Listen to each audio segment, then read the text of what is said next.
ஏன் குருமூர்த்திக்கு அண்ணாமலையை பிடிக்கல அப்படின்றதான் இங்கே இது விஷயமே.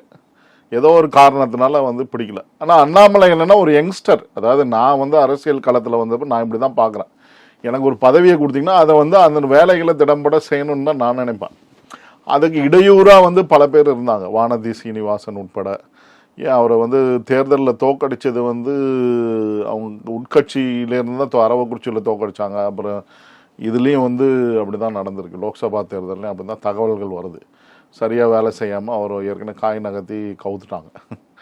அது அண்ணாமலைக்கு அவர் என்னென்னா நியூ டு பாலிடிக்ஸு. இந்த மாதிரி விஷயங்கள்லாம் உன்னிப்பாக கவனிக்கணும். நம்ம அது எங்கே கரெக்ட் பண்ணோம், யாரை வச்சு கரெக்ட் பண்ணோம், அவங்கள வச்சு கரெக்ட் பண்ணணும். இப்போ வானதி சீனிவாசன் இவங்களுக்கு மறைமுகமாக கவுண்டர் கொடுக்குறாங்கன்னா, இப்போ எல் முருகனை இவருக்கு மறைமுகமாக கவுண்டர் கொடுக்குறாங்கன்னா அதை எப்படி நம்ம கையாளுறது இவருக்கு தெரியல. ஆள்கள்லாம் இவர் ஆர்எஸ்எஸ் ஆள் கிடையாது.